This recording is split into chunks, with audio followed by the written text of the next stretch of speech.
Welcome to Metro 30, the Metro Monthly's weekly conversation with the community. Welcome to Metro 30. I'm your host, Mark Peyko. Today we have Linda Barton in the studio.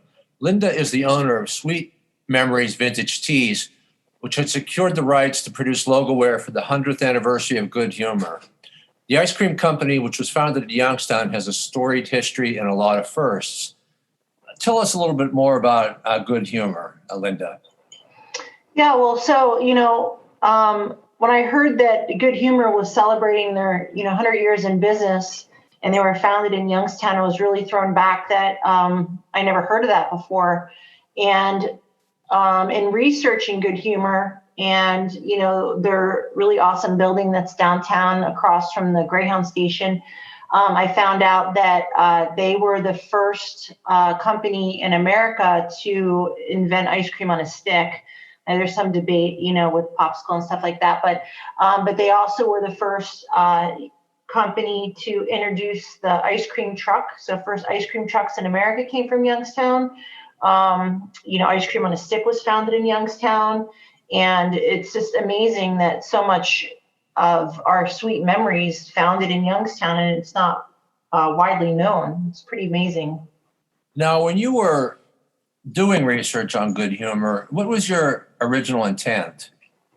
Well, originally, because I own a screen printing company, I was like, maybe I can, get the contract to design their, 100-year, centennial T-shirts. And I contacted Unilever, who owns Good Humor and a million other different brands. And, I said that, I'm a small woman-owned business in Youngstown, Ohio, and I understand you're having a 100-year anniversary coming up here. And I wanted to see if you needed a vendor to design, T-shirts for the occasion. And they said that no one's ever approached them with apparel. And I explained to them how even Coca-Cola and Pepsi and all these big brands, they have a big presence in the apparel industry, not just, everywhere. It's like people wear branded, apparel. And they said that the only interest they ever had was they did one shirt with Hot Topic like 5 years ago. And they said that they would get back to me and they'd talk to their lawyers. And then finally, they reached out and they said that they would give me the exclusive licensing to design a novelty clothing line for their 100-year anniversary. So I was pumped. Now, did that surprise you that Good Humor had not had a T-shirt created for it, the company? Yeah, I thought it was really odd. And they said that they don't really spend a lot of money in their marketing of those things. They said that no one's ever really approached them either, but they were really ecstatic that I had interest in it. And Unilever had expressed to me that they're all about, supporting, minority businesses, women entrepreneurs, and that they would grant me this licensing and help me, as much as they could without obviously funding me in any way to do it. And so the process was we would design, they would give us their style guides of what they used in some of their old vintage advertising. And we would design, T-shirts, mocks. We would send them to their marketing licensing agent, and they would make edits or, give some direction. We made over 100 different designs. And then, going through the process of weeding them out, there was about 12 that they really loved. And then once they approved those, we had to send them samples of the printed material. And then once they approved those, we were allowed to go on sale with them. Well, it sounds like there was a lot of back and forth. Were there any restrictions that they placed on you? From the design standpoint, it was restrictions were all using their standard colors. We designed this really awesome shirt, and they were like, well, we can't use black ink because that's not part of our, logo, which I understand it's their brand. So there wasn't a lot of restrictions. They gave us a lot of really creative freedom other than the guidelines of staying within, their style guides. Okay. Well, Tell us a little bit about your background. Are you an artist? Are you a historian? What's the story? Well, I love history. I bought a house that was built in 1882, and we're restoring it. So part of what I love is the old antiques and the different things, and making them new. So, but I am an artist. I went to school for fine arts, and interestingly enough, I thought that like computers were evil, and I didn't want to learn graphic design, which I should have learned then. I had to self-teach myself later.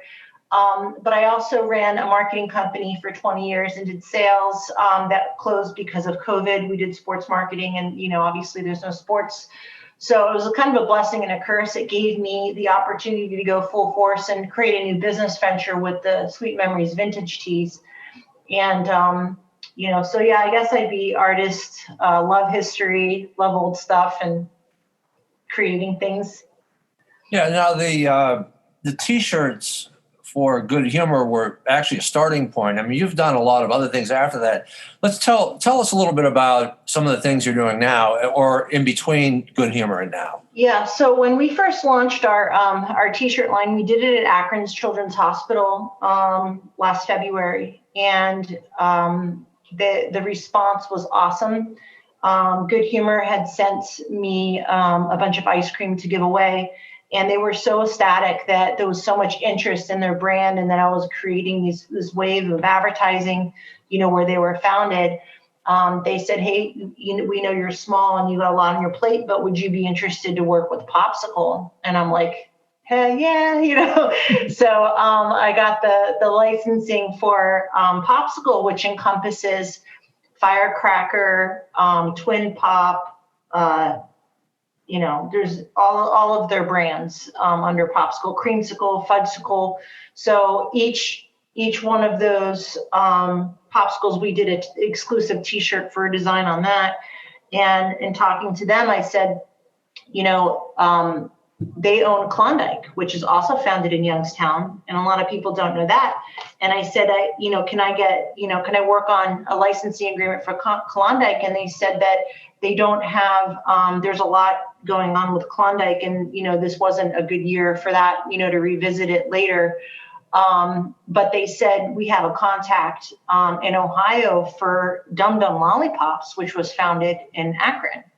And I'm like, wow, that's awesome. I didn't even know that Dum Dums came from Akron, Ohio. And I figured, that would be great for the portfolio, especially because, all of my T-shirt line gives 20% back to Akron's Children's Hospital. It's, all Ohio.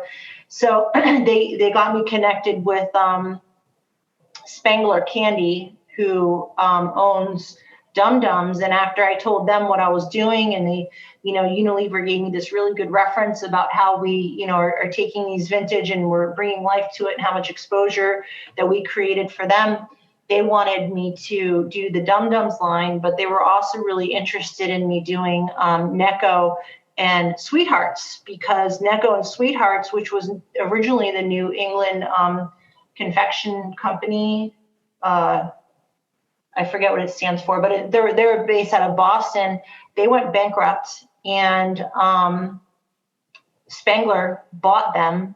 And as of May of 2020, they're rebranding them and manufacturing them, and they're now Ohio company owns Necco and Sweethearts. Yeah, there was a scare. It was a couple of years ago where they said there was going to be like a lapse of a year where Sweethearts wouldn't be made. And just so people know what Sweethearts are, I mean, everyone knows what they are, but they may not know listening. Tell us what the Sweethearts are. Those are the old, they're the conversation hearts on Valentine's Day. So they were the original creators of those little hearts that are stamped with your favorite sayings. Yeah. Okay. Now, with these classic candies, I mean, this is like it's a niche opportunity, but it's also a really cool thing. I mean, it must be really exciting doing this, even though it's a lot of work. What are some of the interesting things you've learned in doing this? I have learned a lot about the history of where these brands come from and how they started, and in researching, we did a T-shirt design that is for sweethearts, and it's just a heart, says love on it. And I also had for under their Sweetest Day, and then researching Sweetest Day was founded in Cleveland in 1922, and originally it was a day to be kind, to people, but it turned into another like Hallmark holiday. But so it, just researching and all this history, and finding out that like Popsicle was founded by an 11-year-old boy in Oakland, California, is this cool fun facts. And, since we got the Spangler, which was the sweethearts and, the dum-dums, I also, my contact at Spangler said, well, hey, you know what? I have another partner that might be interested. And I'm like, what partner is that? They're like Pez. And I'm like, oh my gosh, I love Pez, And what's weird is, it's like all these fun things, like the first Pez convention was in like Euclid, Ohio, and people from Japan and all these people, so the first, Pez convention was in Ohio, and it's all weird stuff that like no one knows, so weird stuff like that. It's crazy. I think what's interesting is that because these candies are largely associated with childhood, there's like this built-in love of this that really makes it probably easier to sell. Yeah, it's very nostalgic. One of my favorite brands is Tootsie Roll. So we got that contract too. And Tootsie Roll encompasses Tootsie Roll, Blow Pop, Double Bubble, Andy's Candies, Sugar Daddy, Sugar Mama, Sugar Babies, Crows, which I've never had, Charleston Chew, and Dots, Dipping Dots, so there's overall, I have about 33 licensing agreements with different types of, sweets and ice cream. And, out of those 33, we're probably 25% on our flighting schedule of launched and approved designs. Okay. Now, with the sports marketing business that you had being affected by COVID, you closing that, is this your focus now? Is the production of all these nostalgic candy T-shirts? And are they only T-shirts or the other things too?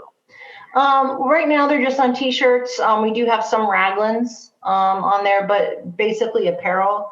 So my full force efforts have been into our screen printing and design, not just for. It's kind of interesting, looking back, and, Steve Jobs says you can only connect the dots looking backwards. All of my background in sales and marketing for 20 years has really helped evolve into this fundraiser for Akron's Children's, but then I had to teach myself, not only the graphic design, but e-commerce, setting up an Amazon store, getting trademarked and the licensing and all those different things. And then now there's some other companies that have come to me that says, we have a clothing brand. We don't know how to market it. We have 10 million followers on our podcast. Can you design a store and be our partner? And I'm like, absolutely. So, there's other companies now coming to me wanting me to help them design and distribute their brands.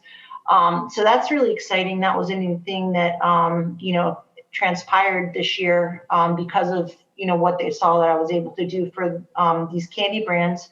And then also with my screen printing, we print a lot of shirts for organizations and charities and stuff. And Monday we counted in 75,000 shirts, which was 21 pallets and 952 cases. And we're making shirts that are Stop Human Trafficking for an organization out in LA. So it's, it's all intertwined, but I think it all connects the dots together, that it's for a cause and it's all good. And speaking of connecting the dots, let's circle back and talk a little bit about your association with Akron Children's Hospital, because you launched the Good Humor event at Akron Children's, but you're also, a portion of your proceeds go toward Akron Children's. Tell us how that came about, why you're partnering, why you have partnered with them, and also what you will be doing in the future with them. Yeah. So when my daughter was 9 years old, she contracted MRSA. And back then, there was no branch in Youngstown. So my husband commuted back and forth to Akron. I stayed at the hospital with her, but, they saved her life. It got in her bloodstream. She had a pick in her heart. She was there for 2 weeks. So I can't say enough things about it. They saved her life. So when I got into, this contract, and I'm like, I have zero marketing budget to, and then I was thinking, and I'm like, ice cream kids, I'm like, you know what, let's connect it with kids, because I remember, eating ice cream and the memories of kids. And I'm like, it'd be so great to give back to someone that gave my daughter to me, So I contacted Akron's Children's Foundation, and I, told them what I had going on, and they didn't know the history of Good Humor either. And they were like, wow, that's awesome. And, so originally, we're just going to do the Good Humor line. And as I started to continue to get more and more brands, I said, you know what, like I want to have my whole Sweet Memories line go back to Akron's Children. So, and I picked the NICU clinic specifically because I think that babies are adorable, and there isn't a lot of, they're just so helpless, and they're born into this world.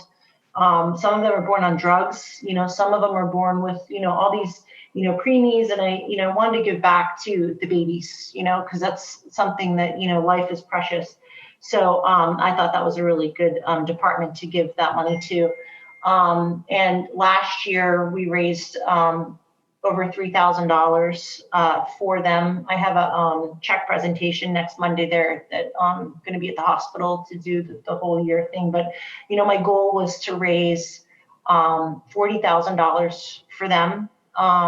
When I went on the tour of the hospital there, they took me to this NICU clinic, and you had these little baby infant beds, and each bed cost $40,000. So I was like, well, if I can sell 8,000 t-shirts, that's one bed.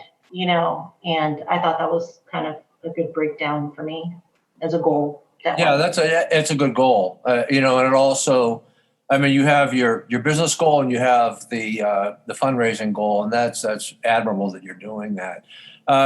Just so people know, you're a local business owner. Mm-hmm. Where are you located, and how long have you been in business? Well, my screen printing company has been in business for 10 years. My T-shirt line, that is a Sweet Memories, has only been, it's going to be a year this year. I currently, we have a very, very humble shop. It's, just a little warehouse. We only have 4 employees. But we can pump out a lot. I'm originally from New Jersey, so I have a very, East Coast, New York mentality about how I run my business. And I'm going to be, I just got the registration. We're going to be at all of the Youngstown flea markets, for the season this year, which is really great. And Derek has done so much for the community. I love to be part of, all of that too. And then my T-shirt line, some of them are at the Giant Eagle in Belmont. The Graff family is phenomenal. I can't say how much I appreciate them. They were the first retailer to be on board with what I was doing. And, they love to give back to Akron's and the hospital and support local business. So, right now, the majority of our sales are done e-commerce. Mm-hmm. But our best sales are obviously, in at the flea markets and, the face-to-face kind of interaction. But I am looking for some other small businesses, boutiques that, I can put some stuff in there just to create more awareness as well, because I don't have a national exposure yet other than the internet. Well, if you mentioned e-commerce, if people, they can find you locally at the places you mentioned, but what about online? How do people find you? Well, we have our sweetvintagetees.com, which is our Shopify commerce. We're on Amazon as well. So that, if you search on there, you can find me there too. We do have stuff on Etsy and eBay as well. So we're on almost every channel that's out there. I would say that our Shopify store has been the most successful because it's organic. So I know that a lot of people that have purchased stuff from us before, they go back and, a lot of repeats. And, we have some influencers that, had got some T-shirts and they post on, Instagram and things, and it's all directed towards our website. Okay. Now, when you say influencers, because of some of these products being very old, are the influencers tend to be young people, or how does that work out?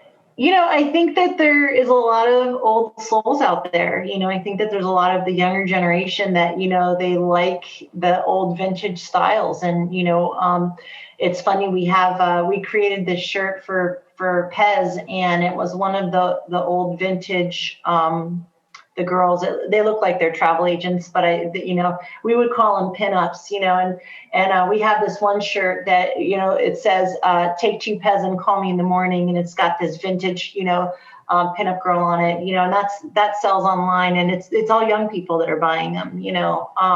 We do have a lot of loyalists that are, 50, 60, 70 years old that, they remember when the ice cream trucks would come around and the little jingle, so there's a lot of, people that they call as well. And they say, I can't work the internet. Can I come down and shop? And I'm like, sure, and they just want to walk in and, we have our warehouse is set up that people can come in and shop at a location too. So we've had a lot of walk-ins actually, because, Okay. so it ranges, but online, the e-commerce and the Instagram obviously is going to be the younger generation. Okay, Linda. Well, thanks for spending the time with us. It was really interesting, and best of luck to you. It sounds like not only do you have a lot going on, but it sounds like you probably will continue to have new things coming in the future.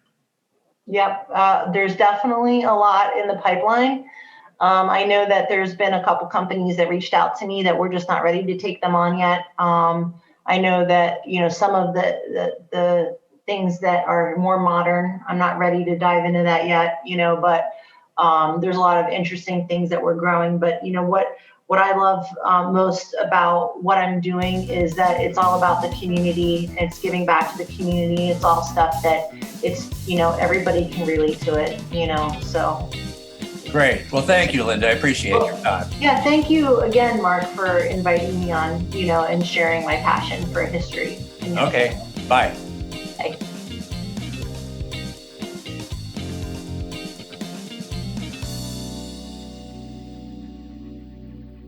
Metro 30 is produced in collaboration with the Youngstown Radio Reading Service. Visit metromonthly.net for news, features, and the Valley's most complete calendar of events, and be sure to subscribe to the Metro 30 podcast.